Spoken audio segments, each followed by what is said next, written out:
Greetings everyone, Emceemur here, and welcome to my long-awaited vintage computing series. And by long-awaited, I mean I've been long-awaiting this. I've wanted to bring this to you for so long, and the schedule just hasn't allowed for it. It's finally time to get into some vintage computing, something that I hold very dear to my heart. It's what got me into gaming. This was my very first way to play games. My Atari 1040 ST computer, no doubt the most prized possession in all of my gaming collection. I absolutely love this computer. This computer is stacked with graphics capability. This thing came stock with a VGA monitor. We had Genesis quality graphics at home in the mid-80s. I mean, that was unheard of. And we didn't think any less of Atari 2600 games or 5200 games at the time. But to turn around and look at what this thing was doing with games, what this thing was doing graphically versus its competitors in the market, it just blows your mind. I mean, we didn't know what to think. I mean, there were top-of-the-line IBMs, and there were great other computers out there that were doing so well as far as sales go compared to this thing. And their games, their versions didn't look anywhere near as good as this, and those were the expensive versions. I could pick up games for this thing in a bargain bin for as low as $5, brand new. And it still blows my mind today. This was the perfect computer for us in the 80s. We didn't have a lot of money, but we did get a lot of games, great games. We're going to take a look at those games all throughout this series. We'll be looking at lots of different vintage computers, but I gotta say that this one's most near and dear to my heart, and I can't wait to look at it with you. Let's look at a game right now. So the first game we're going to look at in our series is Metrocross, brought to you by US Gold, the same publisher that brought us the dynamic Olympic Summer Winter Games or whatever it was on the Sega Genesis. I don't know why we ever rented that and played it back in the day, but I know that we did, and somehow we had fun with it.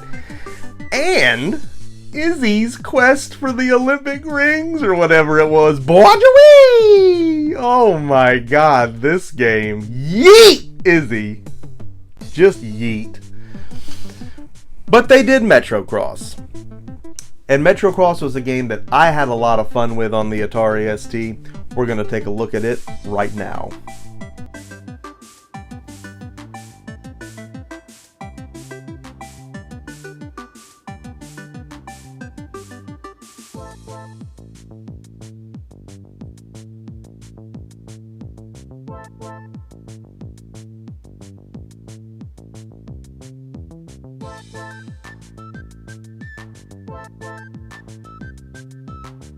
We're going to be using the handy-dandy Atari 2600 joystick, which is totally compatible with this thing, and the best way to control games like this one here. Alright, so let's play some Metrocross, and it's important to note that it was programmed in Scrollimation by Tim Moore. Way to go, Tim. Metrocross is something else, man. We had so much fun with this game back in the day. It was a game that you could keep playing over and over, trying to get that high score and trying to get, most importantly, a little further each time to see what each new level brought.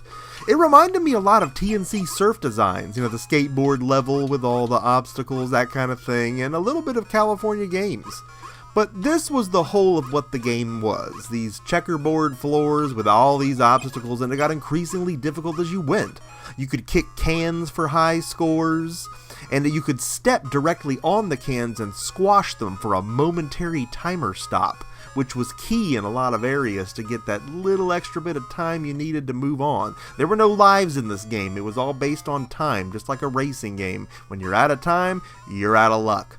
And again, each level would get increasingly harder to get through. There's the skateboard that you can get, and if you can get it, you can skate over the green squares, which are sticky and slow you down. The green can, if you're lucky enough to hit it, will give you a quick jolt of speed, like a Mountain Dew Baja Blast, if you will. But if you step on it, it does the same things as the blue one. You just get the momentary timer stop. That's not necessarily what you're looking for. And while speed seems like it's really great, it's not always your best friend either. It's hard enough to get through these levels just go on the regular speed that you go. Again, the obstacles get tougher and tougher, and new ones get introduced as you get further in the game. It's a crazy, crazy thing, but it's a fantastic title that, again, I had so much fun with back in the day. You get to these springboards later on, and you're coming off of them, and if you can hit them just right, and hit the jump button when you hit them, just like that, you start chaining those dadgum things. You can get through a whole level doing that, but it's hard to know what the button wants from you in this day and age. You know, playing these modern controllers nowadays and getting used to the way those buttons feel. Playing these old school ones, it's hard to get the timing just right like you did back then. But if you can time it just right, again, you can chain those jumps and get all the way through something. You get blocks rolling at you, boogers attaching themselves to you, slowing you down to where you have to hit a landmine or some other obstacle just to knock them off and keep on going. Again, this sucker got increasingly difficult, but it never decreased in fun. It just got really action-packed at times, and there may be a rage quit or two in there. But it handled really good. I don't remember at any point, calling BS on the game or screaming at it. It was just difficult, and you would get frustrated sometimes. You wouldn't get the skateboard just right, or a barrel would run you over when you swore you jumped over it. But you just do a little better each time. And again, there was a 2-player mode you could do, not simultaneously, just against each other for the best points. And when you're out of time, you're toast. And that's all there is to it. But then you've got the Metro Masters leaderboard. Look at Murr topping the Metro Cross leaderboard after 30 years or however long it's been. Putting the name in. Man, Metro Cross is a good time. So that's Metro Cross, a great little knockaround game, so much fun to play 2-player against each other for high scores, for bragging rights, just great gameplay. I remember picking this thing up for less than $10 brand new in a really cool store that I just cannot remember the name of to save my life. But man, I'm so glad that this software has survived to present day, not only for me to experience it again, but to experience it with you, to bring it to you in this fantastic retrospective, this walk down memory lane, this look at vintage computing. I hope that you liked what you saw here today. I hope you're going to drop a like on this video. I hope most importantly that you're going to subscribe to the Emceemur Show. Be a part of what we're doing here. Be a part of Mur Nation. We're rising up. All the fun that we're having here on the Emceemur Show. Lots more vintage computing action coming your way in this series, and I can't wait to bring it to you. This is just so much fun. Thank you so much for joining me. Emceemur signing off for now and reminding you, don't just be a retro gamer, be a vintage gamer. See you next time.